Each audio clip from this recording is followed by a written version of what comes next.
it's Pocky. Энэ удаагийн сериесээрээ International Personal Branding-ийн талаар бяцхан series хий. Энэ удаагийн контентороо Skims болон Kim Kardashian-ы талаар ярья. Skims яагаад алдартай болсон бэ? Skims яагаад амжилтанд хүрсэн бэ? Kim 2017-8 онд өнөртөө ус гоо сайхны брэнд гаргасан KKW гэдэг. Тэр нь нийлээ тухайн үед $1 billion ашигтай ажилласан байсан. Гэхдээ 2019 онд Skims-ийг лонч хийгээд 2023 он гэхэд $4 billion. 2025 он гэхэд $5 billion ашигтай байсан. Яагаад өнөртөө ус гоо сайхных нь биш? Skims амжилттай байсан бэ гэвэл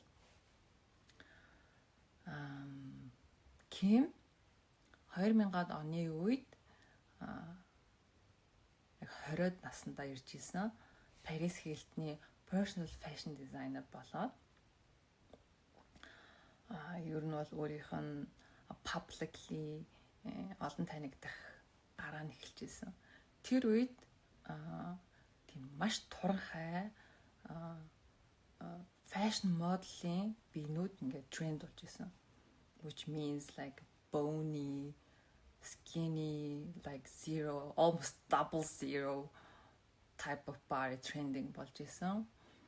Жишээ нь Heidi Klum, Kate Moss, тэгээд Paris Hilton, Nicole Richie гээд түүний хамт хүмүүс нь яг тийм body type модонд орж явахад яг ингээд өөрөө publicly хүмүүст ингээ хурж исэн. Тэгээд яг стандартд нийлэхгүй байгаагаа айгүйх мэдэрдэг. Тэр нь айгүй өөрт нь эмзэг асуудал болдог байсан.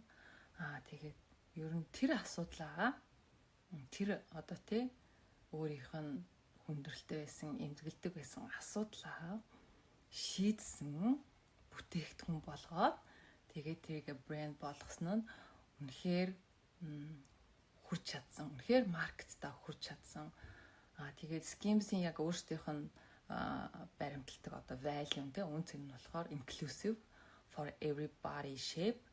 Тэгээд for everybody color байгаа шүү. За тэгээд Kim маань өөрийнх асуудлыг шийдээ. Дээр нь өөрөө яг нөгөө нэг туранхай skinny болж харагдахын тулд айгүйх ингээ нөгөө нэг туршилт хийж байгаа шүү дээ. Айгүйх body shaper ингээд өмсөж туршиж байгаа янз бүрийн тэпнүүдтэй өөрөө тэр нөгөө нэг series дээр ярьдаг гэсэн шүү дээ. Ингээд бараг scotch аваад шууд наачдаг гэсэн. Тийм амар ууггүй өөр дөрөө туршилт хийсэн экспертизээ бас оруулж байгаа.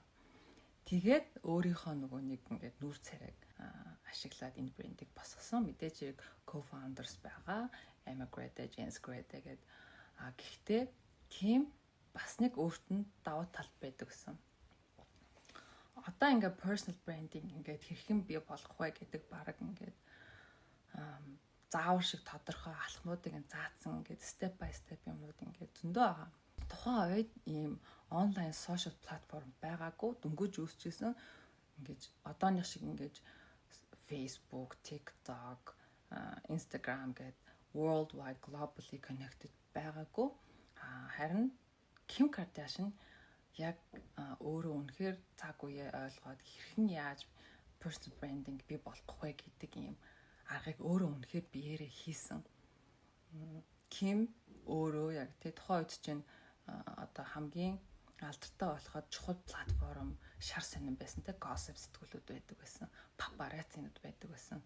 Тэгэнгүүт яг тийм paparazzi-нууд хаагур байгаа вэ гэдгийг нь мэдээд, урьдчилж мэдээд тэнд нь өөрөө очиж байшаад гэсэн баг ингээ positioning хийж байгаа байхгүй юу. Тэгээд paparazzi-д өртөж явдаг байсан.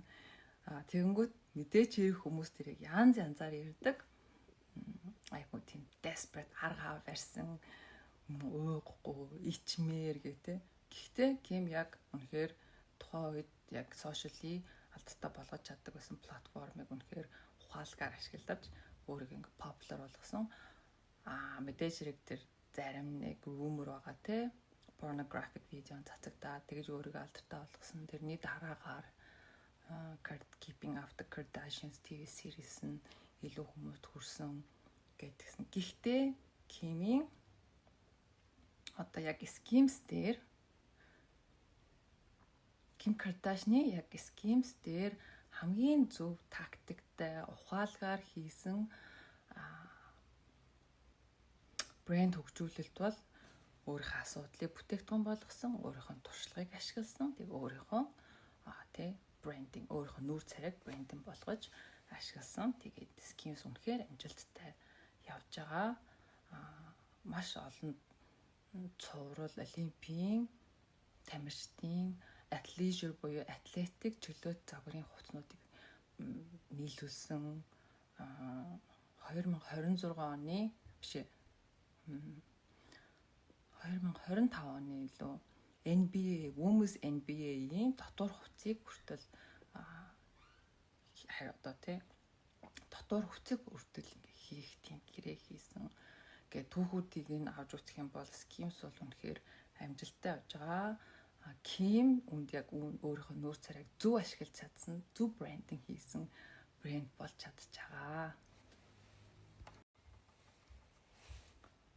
Кимийн бас нэг тренд Ким баг initiative хийсэн тренд бол тийм fashion model шиг skinny body type тренд байхад өөрийнхөө царайг брэнд бол мэдээж хэрэг хажуугаар нь Keeping Up with the Kardashian series нь бас тусалсан. Гэхдээ шинэ body type тренд гаргасан. Өмнө нь 2000-ад оны эхэнд туранхай skinny body type тренд байсан бол Кимийн ачаар curvy body type тренд болсон. Түүний араас curvy body type-тай артистууд хүлээн авсан. Артистууд модонд орж ирсэн. Тренд болсон, boom болсон, popular болсон. Тэгээд хүмүүстэй Ким Кардашиан шиг болох гэж өөрийнхөө body shape-ийг өөрчилж ирсэн. Силикон, хөх хийлгэж ингээд over curvy, максимал хэлбэрийн curvy body хүртэл ингэж тренд болсон. Тийм хүчтэй брендинг хийж чадсан хүн байна.